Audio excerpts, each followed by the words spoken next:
출애굽기 다 끝났는데 이제 레위기 나가요? 모르겠습니다. 네, 출애굽기가 다 끝나서 레위기 1장은 안 할 수가 없어서, 왜냐하면 출애굽기 마지막 장에서 성막을 다 만든 다음에 모세가 여호와의 영광이 너무 가득했기 때문에 거기에 들어가지도 못하는 상황에서 이제 레위기 1장 1절이 이루어지는 거거든요. 하나님이 모세를 불러가지고 왜 못 들어와? 빨리 들어와. 그런 다음에 모세를 부르시고, 회막으로 모세를 부르시고 이스라엘 자손들에게 말할 것을 이제 얘기해 주는 겁니다. 이제 언약궤 만들 때, 출애굽기에서 언약궤를 만들고 그 뚜껑이 되는 거를 만들 때 뚜껑을 속죄소라고 부릅니다. 그래서 속죄소를 만들 때 그 속죄소의 뚜껑의 윗부분에 그 장식 부분이라고 하면 되겠죠. 천사 둘이서 서로 날개를 펴고 마주보고 있는데 그 날개랑 날개 사이에서 내가 너를 만나주고 이스라엘 자손에게 말할 것을 내가 너에게 말해주겠다라고 했어요. 그러니까 그 말씀이 이루어지는 거예요. 그러니까 성전이 다 만들어졌고 속죄소에서 하나님이 모세를 부르시고 이스라엘 자손에게 말해라 그랬으니까 내가 너를 이스라엘 자손에게 말할 것을 말해주겠다라고 했기 때문에 그것이 지금 실제로 일어나고 있는 일입니다. 그러니까 하나님께서 이렇게 하겠다고 하셨고 그거대로 된 거예요. 그러니까 말씀하시면은 그거대로 이루어지니라. 말씀하시면 이루어지고 빛이 있으라 말씀하심에 빛이 있었고 보시기 좋았더라처럼 하나님의 말씀하신 대로 이루어지고 있는 것입니다. 사실 이 부분이 저는 이 출애굽기에서 레위기로 넘어가는 부분이 엄청나다고 생각을 해요. 왜냐하면은 이게 천지창조 이후로 처음 일어난 일이거든요. 물론 뭐 깊게 따지면 그렇지도 않지만 결론부터 말씀드리면 뭐냐면은 하나님이 지시한 대로 인간이 순종을 했어요. 그 첫 번째 사례. 그러니까 아담에게 선악과를 먹지 마라. 그 동산 중앙에 있는 나무 그 선악과를 먹지 말아라 그랬을 때 그걸 안 먹었으면 어떻게 됐을까? 그거 궁금하지 않습니까? 안 먹었으면 하나님이 아담과 하와를 정확하게 여자였죠. 이렇게 나가면서 하와로 일이 바뀌니까 아담과 여자를 하나님이 어떻게 대하셨을까? 말씀대로 다 이루어졌어요. 그러니까 빛도 하나님의 말씀대로 이루어졌고 바다도 하나님의 말씀대로 순종을 했고 다 하나님 말씀대로 순종을 했는데 유일하게 하나님한테 거부한 게 인간이었단 말이죠. 하나님께 인간이 순종을 했으면 어땠을까? 그러면 하나님이 무슨 말을 하셨을까가 되게 궁금했거든요. 근데 그 첫 사례예요, 이게. 왜냐하면은 물론 인간이 계속해서 죄를 짓고 하나님 말씀에 불순종했죠. 그래서 그러다가 뭐 금송아지도 만들고 그랬지만 하나님이 그래 전에 것까지는 내가 다 지나간 일로 쳐줄게 그러면서 다시 시작하자 그러면서 하나님이 돌판을 다시 새겨주면서 이제 다시 시작한 거 아닙니까? 그때 하나님의 명하신 대로 이루어지니라, 하나님의 명하신 대로 이루어지니라가 출애굽기 39장 40장에서 계속 반복적으로 얘기가 나오면서 하나님의 말씀하신 대로 다 이루어졌을 때, 인간이 하나님의 말씀에 순종을 했을 때, 그러면 하나님이 무슨 얘기를 했을까가 레위기 1장이에요. 이러니까 이게 너무 중요하다고 생각합니다. 그럼 우리는 어떻게 되는가? 우리도 하나님의 말씀에 순종을 했을 때, 하나님의 말씀을 믿습니다. 말씀이신 예수 그리스도를 믿습니다 했을 때, 우리에게 당장에 하나님 말씀하시는 게 무엇인가를 고민했을 때, 레위기가 이 초반의 예배법에 대해서는 공부를 좀 할 필요가 있습니다. 오늘은 그 하나님 말씀대로 한 예배에 대해서 예를 들어드릴 겁니다. 그래가지고 사무엘하 6장을 보면서 이제 다윗이 언약궤를 드리는 장면에서 하나님의 말씀대로 순종을 한 것과 순종하지 않은 것의 차이를 보면서 우리가 좀 그거를 좀 이미지를 좀 잡으려고 하는 거죠. 지지난 시간부터 제가 좀 약간 좀 도전적인 얘기라고 해야 되나? 하나님이 우리가 예배를 드린다고 하나님이 다 받아주시겠는가? 아니라고 생각해요, 저는. 그렇다고 관계를 끊는 건 아닙니다. 그냥 카운트가 안 되는 거죠. 이 예배야? 뭐 그런 거 있잖아요. 그러니까 그 말라기에서도 하나님이 그런 예배 좀 그만 드려 막 그런 거라든지 예배로 안 받으는 거예요. 가인대 예배도 안 받으신 것처럼 하나님이 받는 예배가 있고 안 받는 예배가 있다라고 생각을 합니다. 카운트가 안 되는 거예요. 그렇다고 예배를 안 받는다고 하나님과 우리의 관계가 끊어지는 건 아닙니다. 이런 거죠. 우리가 연애를 할 때 기억이 안 나십니까? 남편이 결혼기념일인데 오늘 뭐 먹어? 그러면서 이제 여보 오늘 뭐 먹어? 그랬는데 내가 정성과 노력을 다 준비해서 막 이렇게 이 남편이 정성과 노력을 다 준비해서 나한테 삼각김밥을 사오면 이건 노카운트예요. 안 먹은 거죠. 먹긴 먹지만 난 안 먹은 거예요. 이거는 결혼기념일 디너가 아닌 거예요. 그렇죠? 카운트가 안 돼요. 그렇다고 관계가 끊어지진 않아요. 물론 끊어질 수 있습니다. 그런데 이거 노카운트예요. 그러니까 하나님이 우리가 예배를 드린다고 다 받으시는가? 근데 하나님이 원하시는 게 무슨 우리의 마음을 아시기 때문에 돈이 많이 들어야 된다, 뭐 정성이 많이 들어야 된다, 그게 아니라 나 자체를 받으시는 거거든요. 나 자체를. 그러니까 사람 자체를 받아주잖아요, 우리가. 그러니까 아직 결혼 안 한 상태라면은 차은우 씨가 주면은 삼각김밥 떨어진 거라도 먹어요. 왜냐면은 차은우잖아. 그러니까 그 사람을 그냥 받아주지 않습니까? 그러니까 그 사람 자체를 우리가 받아들이는 거예요.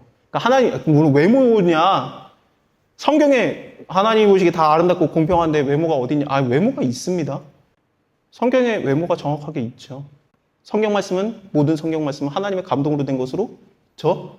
그러니까 그것을 쓸 때 다윗은 그 용모가 준수하였더라가 잘생겼다가 성령에 충만해서 쓴 하나님의 시각이에요.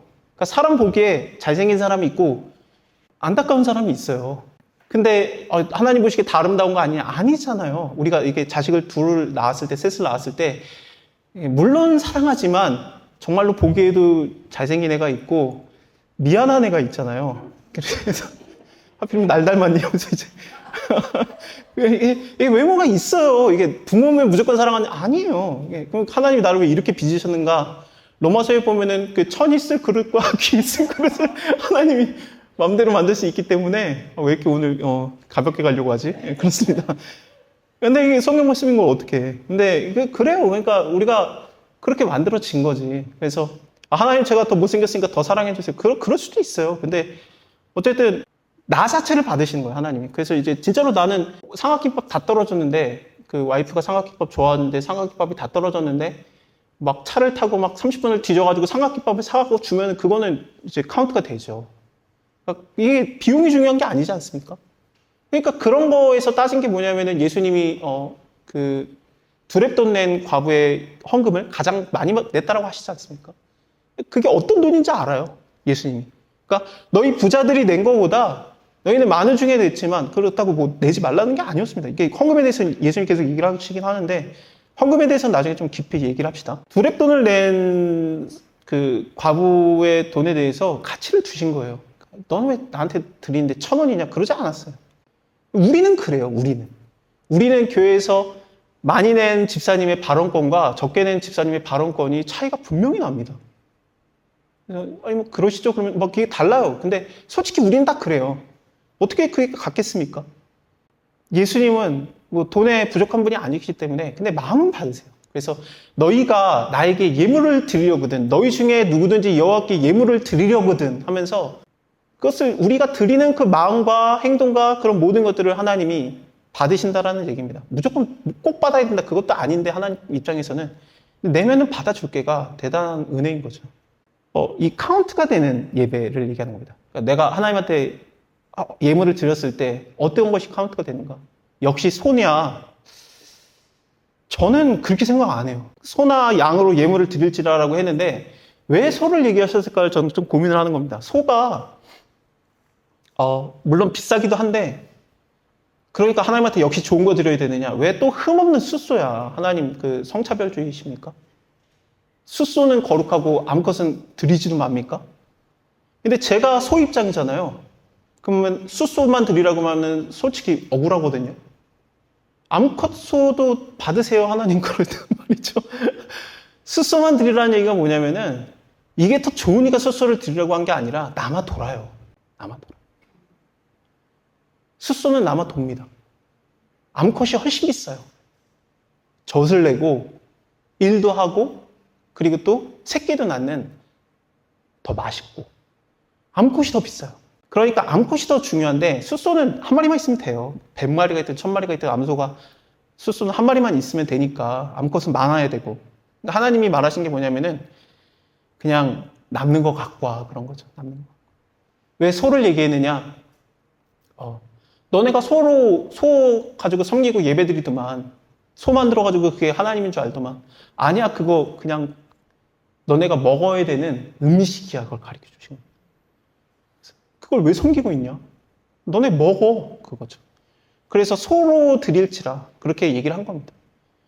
어떻게 보면 양이 더 중요하지 않습니까? 예수님께서 흠없는 어린 양으로 죽으시기 때문에 양에 대해서는 이해가 되는 거죠. 근데 양도 좀 하나님한테 역시 양을 드려야 되는가? 그래서 양을 드릴 때 레위기를 다 나가지는 않겠습니다. 근데 전체적인 예배법에 대해서 얘기를 하면서 하나님의 마음에 대해서 좀 우리가 얘기를 하려고 하는 건데, 양을 드릴 때 제사장도 하나님한테 분깃을 받아서 그 고기를 먹고, 그리고 하나님께도 이제 불태워 드리는 부분들이 있고, 예배자도 양을 갖고 왔으니까 그거를 예배자도 먹어야 되겠지 않습니까? 그래서 화목제에 대해서는 다 같이 먹는데 화목제가 가장 많이 드려졌을 겁니다. 근데 이것을 먹는데 이 들어드린 다리살이거든요. 그러니까 이게 거제죠. 이제 들어드리는 다리살을 너희가 먹고 이렇게 흔들어드리는 가슴살 이렇게 요제를 이제 하면서 이제 가슴살을 이제 먹는데, 얼마 전에 제가 그 양 넓적다리를 이게 통째로 된 거 이제 하나를 선물을 받았습니다. 그래가지고 집에 가가지고 해 먹어야지 그러면서 일단 인증샷 찍고 집에 보내니까 난리가 났어요. 고기가 이만하니까 무슨 그 만화에서 나오는 막 이렇게 산적이 먹는 그 고기 있잖아요. 그래요. 그래가지고 집에서 난리가 났어요. 막 밥 안 먹고 기다리고 있는 거예요, 다들. 그래가지고 되게 늦게 갔는데 제가 들고 갔어요. 우리 가족 다 양고기 좋아하니까 하면서 들고 갔어요. 그 다음에 이제 해체를 하는데, 와, 제가 하나님이 왜 제사장한테 다리살을 줬는지를 이해했어요. 분해하다 보니까 먹을 게 없어. 분해하기가 너무 힘들어.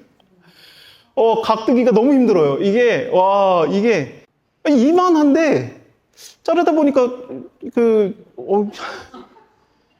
양이요. 그리고 얘네가 이게 뭐 기름진 짐승이 아니잖아요. 얘네가 말랐어요. 우리가 생각하는 양의 그 통통한 모습은 호주예요, 호주.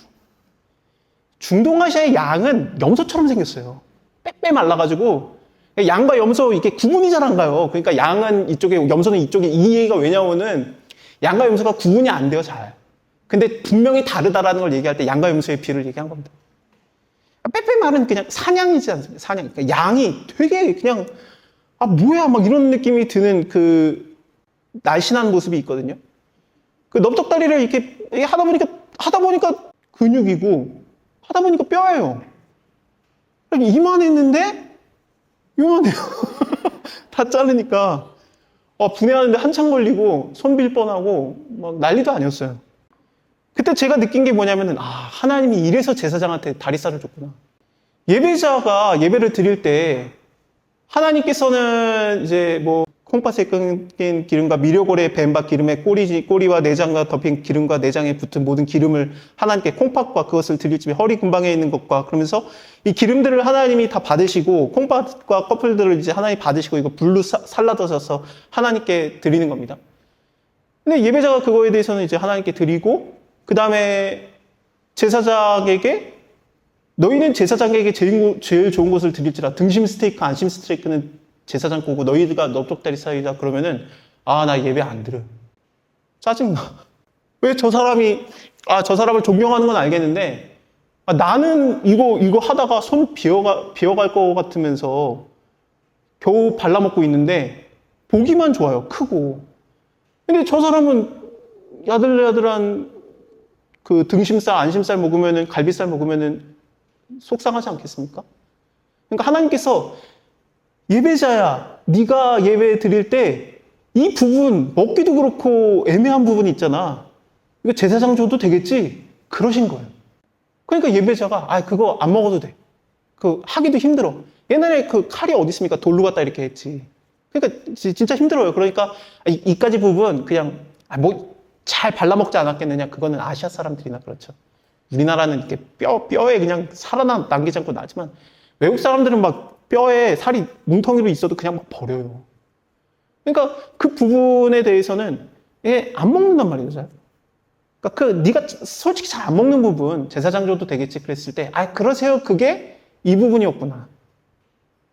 그럼 하나님이 뭐 드신다라고 말하기는 좀 그런데, 하나님이 흠양하시는, 받으시는 그 부분들은 뭔가 여호와께 화제로 드릴지니 기름, 미려골에 있는 미려골이라는 게 엉덩이뼈랑 등골뼈, 꼬리뼈 막 그 부분들을 얘기하는데 거기에 뱀바 기름진 꼬리와 내장에 덮인 기름과 내장에 붙은 모든 기름과 두 콩밥과 그 위에 기름 곧 허리 근방에 있는 것과 간에 덮인 커플을 콩밥과 함께 칠 것이고 제사장 그것을 단위의 불사를 지니 이는 화제로 여호와께 드리는 식물이라.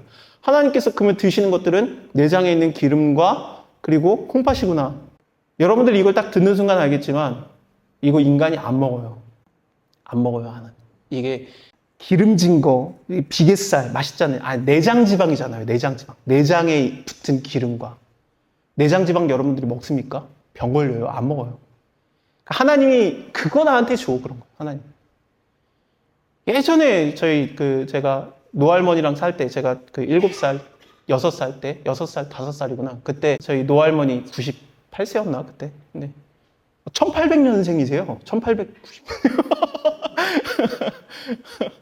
그 할머니가 이제 이가 없으시니까 이렇게 드시는데 저도 같이 이제 밥 먹고 유치원도 가기 전이었으니까 같이 밥 먹는데 김치찌개에 들어있는 돼지고기가 너무 맛있죠. 그래서 저는 그거를 너무 먹고 싶어가지고 이렇게 먹으면은 저희 할아버지가 혼냈어요. 이거 이제 우리 어머니가 왕할머니가 드셔야지 네가 고기 다 먹으면 어떡해? 그러면서 저한테 혼냈어요. 그러면은 이제 우리 왕할머니가 노할머니가 아유 나는 비계가 맛있다 부드럽다 그러면서 비계를 드시고 저한테 네가 먹으라면서 살코기를 주셨단 말이죠. 그때 저는 진짜로 그런 줄 알았어요. 아 할머니는 이가 없어가지고 비계를 좋아하시는구나. 아니에요. 할아버지가 화낼 만큼 고기도 좋아하시는 거예요. 고기를 좋아하셨는데 저를 사랑해서 내가 비계 먹고 너가 살코기 먹어라 그 느낌이었던 거죠. 그래서 하나님께서 너희가 나에게 예배 드릴 때 니네가 먹지도 않은 아니 나는 기름 좋다. 그러면서 내장 기름과 그 콩팥과 안 먹잖아 어차피. 그래서 그런 것들을 나에게 불태워드리고 너네 그 예배자는 등심 스테이크 안심 스테이크 제사장 너네는 뭐 그 넓적다리 준다 괜찮지? 그러면서 이렇게 하신 거예요. 그것도 수컷으로 암컷이 아니라 남아도는 수컷으로 예배를 드리게 한 겁니다. 어떤 느낌이 듭니까? 하나님 아버지가 요거대로 안 하면은 막 죽여버리겠다, 정령 죽여버리겠다 막 그러는 하나님 아버지입니까? 친정 아버지입니까? 시아버지도 아니잖아요. 이 정도면. 시아버지한테 아버지 비계를 드세요.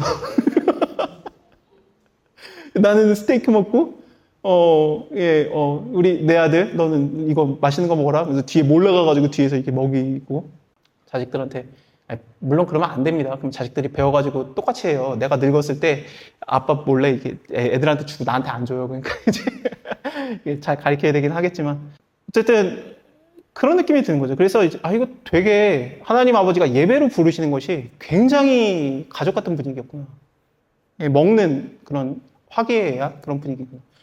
예수님께서 이렇게 제자들과도 얘기를 하실 때 먹는 얘기를 많이 하세요. 그래서 뭐 요한계시록에서도 누구든지 내 음성을 듣고 문을 열면 내가 그로 더불어 같이 먹으리라라고 하시면서 먹는 얘기를 계속 하시고 내 살을 먹어라 내 피를 마셔라가 되게 물론 신학적이고 어려운 부분들이긴 하지만 이게 너무 분위기가 나쁘지 않은 그런 느낌이 드는 겁니다. 소를 드리는 거, 양을 드리는 거. 근데 물론 제가 양을 한 다리살을 갖고 왔을 때 이게 인증사진을 찍어야 될 만큼 양이라는 게 지금도 귀해요. 양고기라는 게. 그럼 하나님이 말하시는 게 소고기, 양고기 없어? 그러면은 뭐 비둘기라도 잡아와. 그런 거죠. 비둘기라도 잡아.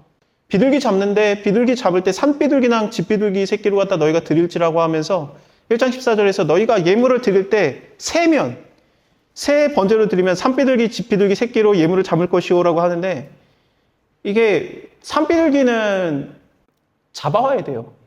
집비둘기는 키워가지고 먹일 수 있겠지만 비둘기 둘 다 비둘기는 아니에요. 정확하게는 이게 새가 좀 달라요. 근데 결론적으로 말씀드리면 산비둘기, 집비둘기로 번역된 게 산비둘기는 야생 새고 집비둘기는 좀 이렇게 길러서 장사를 할 수 있을 만큼의 새입니다. 그러면은 왜 하나님께서 산비둘기와 집비둘기를 같이 드리라고 했는가? 하나님한테 예배 드릴 때 그 마음을 다잡는 방법이기도 해요. 그러니까 내가 하나님한테 예배 드릴 때 그런 물론 정성이 좀 들어가게 되는 거죠. 그러니까 하나님한테 예물을 드릴 때 새로 우리가 예배를 드리자 그랬을 때 새로 이렇게 덜컥 내면은 소나 양으로 내는 사람들이 점점점 이거 뭐야 이게 돼요.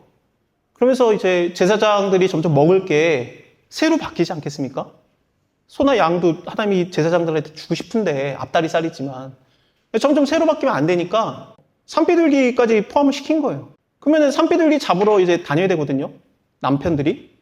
다니다가 더워요, 여기가. 그래서 새도 별로 없고. 그러니까 더우니까 잡다가 아유, 더 이상 한 번 해보고 더 이상 못하겠다 그러면서 그냥 좀 그냥 양으로 내. 이게 돼요. 이게 다 새면 어떡해. 새만 먹으면 안 되지. 그러면은 민수기 당장 10장에서 기브로 핫다와 사건이 일어나지 않습니까? 우리가 맨날 똑같은 것만 먹어서 목구멍이 휘어졌나 이러면서 하나님한테 따지는 그 탐욕의 무덤 기브로 핫다와 사건이 나기 때문에 똑같은 것만 먹으면 안 되죠. 우리도 똑같은 것만 먹을 때 얼마나 기가 막힙니까? 저희 어머니가 맨날 그 계란말이 이렇게 변하지 않는 어머니의 그 한결같으심이 원래 도시락 까면 애들이 이게 달려들고 먹잖아요. 너 뭐 먹었냐? 이게 남자 학교들은 그렇습니다. 그래서 막 서로 먹는데 그러니까 처음에는 일단은 그 반찬만 먹고 밥만 남아요. 그래서 밥은 그냥 맨밥 먹는 거죠. 애들이 제 거 깔 때 아무런 기대가 없어요. 당연히 계란 말이니까. 수능 때 반찬통 2개여가지고 혹시나 달라졌나? 아니야, 계란이 2개가 들어있어. 계란통 2개. 변함없는. 똑같은 것만 먹으면은, 이게 세상에 이럴 수가 있는가. 근데 저는 계란을 좋아해요. 근데 이게 똑같은 것만 먹으면 하나님이 이게 좀 미안하니까, 사람들의 마음을 하게 하기 위해서 잡는 걸 어렵게 만든 거예요. 잡는 거. 그래서 어렵게 잡게 만들어서 예배를 어렵게 드려야 된다가 아니라 제사장들을 배려한 겁니다. 그 소, 양고기도 먹게 하려고. 이것도 없다. 그러면 그럼 괜찮아요. 그러면은 2장에서 나오는 그 소산물의 제사, 소제를 드리면 됩니다. 그래서 그 소제의 곡식의 제사, 그러니까 밀가루라든지 그런 빵가루라든지 그런 것들을 드리는 거죠. 쌀가루라든지. 그러니까 예전에 그 성미암 막 그런 거 있지 않습니까? 그래서 그거를 드리게 하는 겁니다. 뭐 농사도 안 짓고 땅도 없고 농사도 안 짓는데 제사장들 그거 공짜로 먹고 좋겠네. 그렇게 생각하십니까? 제가 교회에서 성미함에서 나오는 성미 쌀을 많이 먹어봤거든요. 안 먹고 싶어요. 쌀이 섞이잖아요. 같은 쌀인데 섞이면 맛이 이상해요. 그거 이게 평생 먹고 자라보니까 제 평생의 소원은 새쌀 한번 사서 먹어보는 거예요. 이게 하나님한테 예배 드리러 올 때 어렵게 오지 말라라는 것을 하나님 얘기하시는 겁니다. 친정아버지처럼. 아버지한테 가려고 하다 보니까 없는 거예요. 내가 뭘 가져갈까? 뭘 가져와. 그냥 집에 남아도는 거 갖고 와. 그것도 없는데 어떻게 할까? 그게 괜찮아. 그냥 와.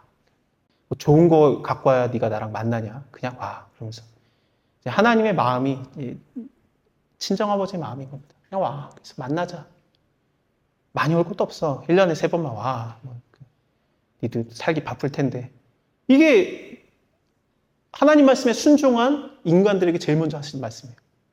하나님 아버지예요. 그래서 하나님 아버지. 저는 이 레위기 1장, 2장, 3장, 4장, 5장, 6장, 7장을 이제 그 제사법에 대한 내용이 나오는 부분을 읽으면서 얼마나 하나님 아버지라는 것이 느껴졌는지 몰라요. 진짜 하나님 아버지구나. 이렇게 불러가지고 했던 얘기가 뭐냐? 그냥 와, 밥이나 하나 먹자. 근데 이거가 점점 그 율법화되면서, 그러니까 그 율법은 좋은 건데 하나님이 주신 게 어떻게 나쁘겠습니까? 근데 율법은 좋은 건데 인간은 좋은 거를 나쁘게 만드는 능력이 있습니다. 그래서 어떻게든 나쁘게 만들어요. 아무리 좋은 걸 줘도 예배라고 할지라도 예배를 나쁘게 만드는 능력이 인간이 있기 때문에 율법을 주셨는데 율법을 이 예배들을 나쁘게 만들었어요. 그래서 이걸로 남을 정죄하고 막 그런 거죠. 하나님은 얼마나 좋으신데. 그 기름을 내게 드릴지라 한 다음에 이거 뭐 곧 미려고래 있는 뱀바 기름진 꼬리와 막 이러면서 정확하게 이거 세 방목 안 줬잖아요. 하나님이. 인간은 어떻게 했겠습니까? 살에 붙어있는 기름도 다 하나님 거야 그랬을 거예요. 그래서 마블링이 많다. 그럼 미치는 거죠. 그거 다 도려내야 되잖아요. 그래서 그거 하나님한테 드려야 되니까. 그거를 갖다가 하나님이 특정해 주신 게 우리가 이게 율법화 시켜가지고 잘못 하나님을 섬길지 아니까 오해하지 말라고 정확하게 엉덩이 뼈에 있는 거, 꼬리 뼈에 있는 거, 내장에 있는 거 이렇게 딱딱 얘기해 주신 게 안 그러면 살에 있는 기름까지 다 하나님한테 바치려고 하니까 이게 하나님을 예배하는 것이다 그럴 테니까 아니다라는 거죠. 하나님 입장에서. 사무엘하 6장을 보겠습니다. 예. 다윗이 하나님한테 예배를 드렸는데 안 받아들여졌다가 다시 하나님한테 예배를 드렸을 때 받아지는 장면입니다. 하나님이 받으시는 예배, 안 받으시는 예배를 얘기할 때 제가 좀 고민을 많이 했던 부분이기도 한데, 놀랍게도 다윗이 드린 예배를 하나님이 안 받았습니다. 다윗이 드렸습니다. 다윗이 드린 예배인데 그 사람을 받으시는데, 그러니까 쉽게 말하면은 우리가 아까 예를 들면은 좀 별로 좋은 예는 아니지만 차은우가 준 거를 안 먹은 거예요. 그냥 안 먹은 건데, 정말 하나님이 사랑하는 자 다윗이 하나님한테 왕이 된 다음에 예배를 드릴 때 그것도 의도도 좋았죠. 하나님의 궤를 매갖고 오는 장면이었습니다. 하나님의 궤가 그 2절을 보면은 바알레 유다로 가서 하나님의 궤를 메어 갖고 오는데, 바알레 유다가 바알? 그렇습니다. 바알입니다. 바알. 유다. 예. 유다의 바알입니다. 유다의 바알에 가서 하나님의 궤를 메어 갖고 나오는 장면입니다. 이상하다. 이스라엘에 유다의 바알이라는 동네가 있나? 사무엘상 6장에서, 지금 하 6장인데 사무엘상 6장에서 블레셋에서 언약궤가 다시 이스라엘로 온 다음에 그것을 기랏 여아림에 두거든요. 기랏 여아림이라는 게 뭐냐면은 숲의 성읍이라는 뜻입니다. 그러니까 삼척 동네 같은 거죠. 삼척에서 오신 분이면 죄송합니다. 그러니까 삼척 같은 그런 굉장히 촌동네인데 거기에다가 언약궤를 모셨거든요. 왜 그러냐면은 언약궤가 이스라엘로 들어왔을 때 그걸 본 다음에 사람이 어마어마하게 죽었기 때문에 무서워가지고 그거를 그냥 숲속에다 처박아 놓은 거예요. 언약궤를.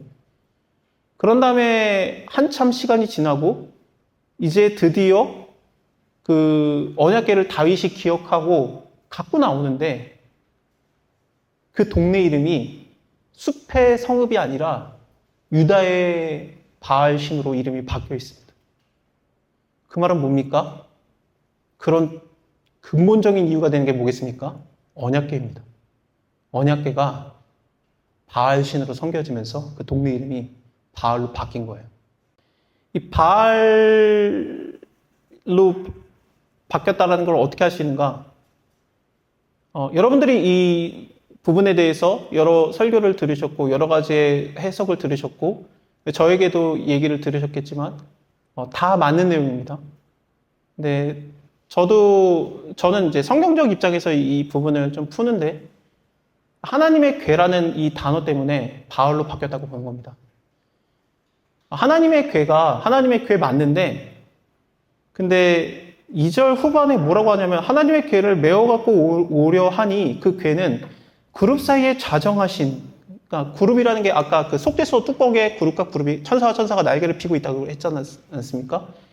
그래서 그룹 사이에 좌정하신 만군의 여호와의 이름으로 이름하는 것이라라고 되어 있습니다. 그러니까 정확한 그 궤의 성경적 이름은 만군의 여호와의 궤예요. 근데 이게 법궤라고도 하고 언약궤라고도 하고 여러 가지로 표현이 되지만 성경에서 말하는 사무엘 상하에서 표현하는 정확한 이름은 만군의 여호와의 궤가 이름입니다. 근데 이게 하나님의 궤로 이름이 바뀌었어요. 하나님의 궤가 무슨 문제가 있느냐? 이게 전혀 상관이 없는데 히브리어로 보면은 문제가 심각해집니다. 히브리어에서 신을 엘이라고 하는데, 그래서 엘리야, 그는 여호와다. 엘리사, 그러면 하나님이, 신이 구원하신다 라든지, 엘이라는 것은 하나님을 얘기하는데, 근데 이 엘이라는 단어가 신 하나를 말하기 때문에 너무 약하니까, 하나님은 만군의 여호와의 하나님, 너무 크신 존재이기 때문에 이 단수형의 신으로 표현하기에는 너무 부족하다고 여겼기 때문에 히브리어의 문법상 복수로 만듭니다. 복수 형태로 만들어서 신들이라고 하면서 이것을 갖다가 복수형으로 만들면은 그게 하나인 존재라고 할지라도 복수형으로 하면서 그 존재를 높이는, 존중해주는 그런 문법이 있습니다. 그걸 장원 복수형이라고 하는데, 그래서 엘을 복수형으로 하면은 엘로힘이 됩니다. 그래서 엘로힘은 하나님을 말하는 단어이기도 하지만, 엘로힘 하면은 때로는 이방 신들을 얘기할 때 엘로힘이라고 그 단어가 쓰이기도 합니다. 그러니까 이게 히브리어의 말장난인데, 그러니까 똑같은 단어를 써서 지칭하는 걸 다르게 만든 거예요. 그러니까 여호와 하나님, 만군의 여호와 하나님 엘로힘이 지금 다윗 네가 이 엘로힘을 존중하는 하나님으로 써서 여호와 하나님으로 보고 있느냐, 아니면은 바알 잡신들이 들끓는 그 엘로힘으로 보고 있느냐라고 물어보고 있는 겁니다. 그래서 같은 단어지만 다르게 쓰인 거죠. 다윗이 처음에 하나님을 잡신들의 하나님의 궤로 봤습니다. 그거에 대한 대표적인 예가 뭐냐면은, 바알의 유다에서 갖고 오는 장면은 그렇다 쳐도 갖고 나올 때 그 집에서 갖고 나올 때 아비나답의 그 집에서 엘르아살이 죽은 거예요. 그의 아들인 그 우사와 아요가 있었던 겁니다. 그러니까 3대에 걸쳐서 그 언약궤가 그 집에 있었던 거죠. 근데 하나님의 언약궤가 거기 들어갔을 때, 아비나답의 집에서 이제 나올 때 엘르아살이 왜 죽었는가? 엘르아살한테 맡겼거든요. 그러니까 이게 우사랑 아요의 아빠가 됩니다. 그러니까 2대째가 되겠죠. 그 엘리아살이 갑자기 없고 우사랑 아요만 나오는 이유는 뭐냐면은, 하나님이 엘리아살을 죽였다라고 보는 게 맞습니다. 그 집에서 여호와 하나님의 궤가 신들의 궤로 섬겨지고 있으니까 자기를 그렇게 섬기는 자인 엘리아살을 죽인 거예요. 그 다음에 그의 아들인 우사랑 아요가 나왔는데 그들에게 물어봅니다. 다윗이 이거 어떻게 옮겨야 되냐? 수레에다가 싣고 가야죠. 그런 거죠. 수레에다 싣고 가는 건 뭐였습니까? 사무엘 상에서 하나님에 대해서 모르는 블레셋 사람들이 하는 짓이었습니다. 근데 이들은 나를 아는데, 블레셋 사람들은 나를 모르니까 그렇다 쳐도 너는 나를 아는데 이럴 수 있느냐라는 거죠. 이 말은 뭐냐면은, 다윗이 블레셋 사람들이 섬기는, 블레셋 사람들이 생각하는 그냥 신들로 다윗이 그들을 섬긴 거예요. 그래서 이것을 갖고 나올 때 어깨에다가 매야 되는데, 그것도 아무나 매는 게 아닙니다. 레위 지파에서 맬 수 있는 자손이 따로 있어요, 또. 근데 그들이 매는데 그것을 하지 않고 수레에다가 싣고 갔던 겁니다. 수레에다가 싣고 나올 때 다윗이 먼저 가는 편이고, 수레가 뒤에 가는 게 거의 정상적인 모습입니다. 이때 당시에 행진의 모습이. 근데 이게 뭐가 돼버렸냐면은, 남들이 보기에 이스라엘 사람들이 전체가 이것을 보고 있는데, 왜냐면은 성가대가 3만 명이 섰거든요.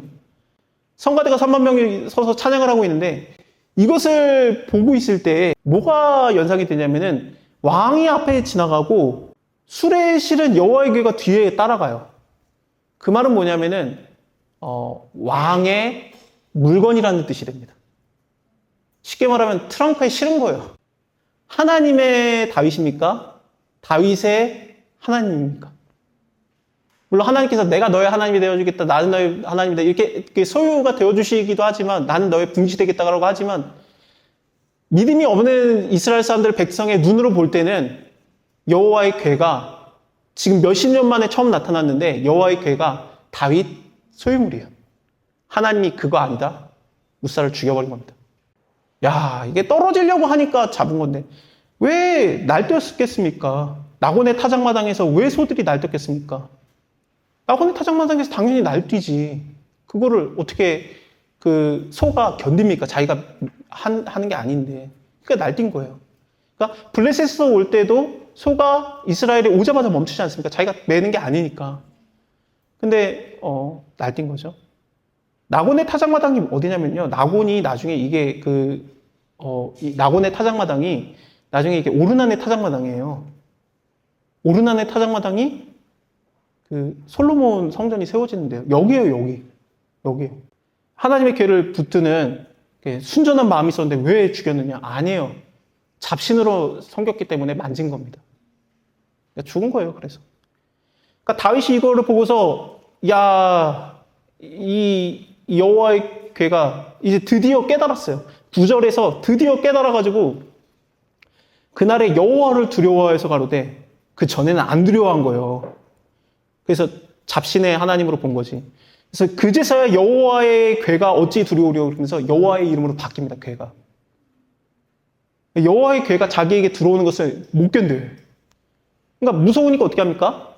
예전에 블레셋에서 처음 왔을 때 그 산골에다가 박아놓은 것처럼 똑같은 짓을 하는 거죠. 그래서 죽어도 되는 사람 집에 넣는 겁니다.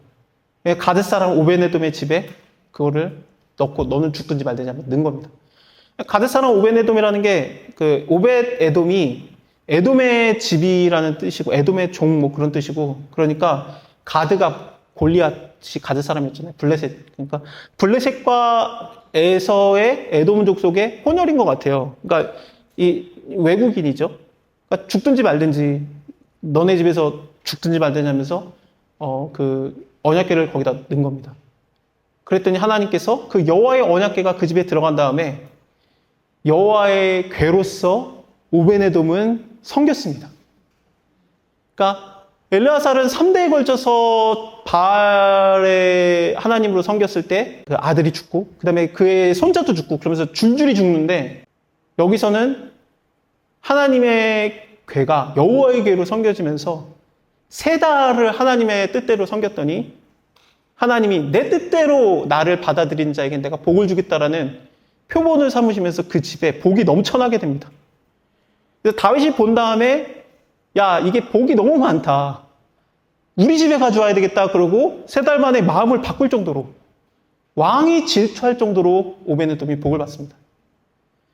오베네돔이 여기서 처음 등장을 하고 무명이었던 이 오베네돔의 집에서 이제 종교 지도자들이 쏟아져 나오는데 성경에 93명입니다. 93명의 그 가문의 사람들이 성경에 기록이 됩니다. 이 정도면 다윗이 질투할 만하죠. 내 이름 하나 이름 올라가는 게 얼마나 대단합니까? 성경에 내 이름이 올라갔다. 그럼 와 장난 아닐 것 같은데 그 가문에서 93명이 이름이 올라가고 하나님의 언약궤를 관리하는 자, 성전을 관리하는 자, 문지기와 종교 지도자들이 쏟아져 나오게 됩니다. 이거는 뭡니까 그러면은? 아 하나님이 시키는 대로 해야 되는 거다. 맞는데 그게 아니라 어떤 느낌이냐면은 너가 나한테 그럴 수 있어 라는 걸로 하나님 가르치신 거예요. 다윗에게. 너가 나를 뭘로 보는 거야? 라는 거죠. 블레셋은 나를 모르니까 그렇다 쳐. 근데 너는 나를 알잖아. 근데 나를 그런 취급한 거야? 그런 거죠. 나는 순대 뭐라 그러지? 그 선짓국을 못 먹는데 처음에 데이트하는데 선짓국을 먹으러 갔어요. 그러면 이를 악물고 선지를 안 먹고 그냥 국물만 떠먹죠. 나중에 좀 친해지면 얘기를 하죠. 나는 선지를 못 먹어요. 그러죠. 결혼도 했고 잘 지냈습니다. 결혼 기념일날 여보 밥 먹으러 가자. 그 다음에 삼각김밥과 선짓국에 삼각김밥을 말아주면은 뭡니까? 오늘 싸우자는 얘기죠. 그러면은 되는 순간 여보 왜 그러면서 되는 순간 어떻게 됩니까? 우싸와 충돌함으로. 네가 왜 날 대? 선한 마음이 아니에요. 그거. 네가 뭔데 나를 만져하면서 하나님이 우싸를 충돌함으로 죽이는 겁니다. 그래서 그 곳의 이름이 뭐가 됩니까? 베레스 우싸가 되는 겁니다. 하나님을 아는데 너가 나한테 이럴 수 있느냐? 네가 나를 알면서 모르면은 그렇다 치자. 내가 가르쳤잖아. 근데 나의 관계에서 네가 왜 이랬느냐 그러면서 하나님이 안 돼. 그런 거죠. 그리고 나서 다윗이 무서워가지고 헤어져 있을 때 잠깐 시간 좀 갖자 그랬는데 친구들하고 너무 잘 지내고 그러니까 나도 좀 거기 사이 좀 끼고 싶네. 그래서 다윗이 다시 꽁무니 데리고 들어오는 그런 장면이 이 장면입니다. 그래서 이제 사무엘하 6장을 보면은 신들의 궤랑 그러니까 하나님의 궤 그리고 여호와의 궤 이 단어가 정확하게 구분이 됩니다. 그러다가 오베데돔의 집에서의 이게 끝난 다음에 12절에서 다윗에게 어떤 사람이 고하되 여호와께서 하나님의 궤를 오베데돔과 그 모든 소유에게 복을 주셨다 하면서 이제 여호와께서 하나님의 궤로 이렇게 얘기를 하고 그 다음에 다윗이 가서 하나님의 궤를 기쁨으로 메워 갖고 나왔다 그러는데 이 하나님의 괴로 또 신드레올로 바뀌지 않았냐? 그렇지 않고 이제 여호와를 하나님으로 인정했기 때문에 여호와 하나님 엘로힘 여호와가 됐기 때문에 여호와 엘로힘이 됐기 때문에 이때부터는 그냥 다윗이 엘로힘을 여호와로 봤다라고 쳐주는 겁니다. 그래서 여기서부터는 그냥 하나님의 괴가 여호와의 괴랑 이렇게 섞여서 쓰는데 이 전까지는 정확하게 구분이 됩니다. 우리는 하나님에 대해서 알고 교제하는 존재입니다. 근데 오해가 많았죠. 하나님 무섭고 막 그런 것 같지만 하나님에 대한 오해를 풀고 친정아버지 같잖아요. 그래서 이제 그냥 와 막 그런 아버지인데 너무 또 그냥 왔다고 또 막 이렇게 막 아버지 껌이나 아버지 못 먹는 거 막 알러지 있는 거 막 줄 수 없잖아요. 막 근데 네가 나 알면서 왜 그래? 그래서 나한테 주라는 거야? 그럴 수 없으니까 그래도 좀 마음은 있어야지. 마음이 있으면 안 그래요. 이거 절대 안 그래요. 그래서 잘 하게 되니까. 근데 이 아버지의 다시 회복이 너무 기쁘니까, 교제가 너무 기쁘니까, 다윗이 이제 화목제도 드리고, 막, 건포도 떡을 이스라엘 사람들에게 막 나눠주고 그렇습니다.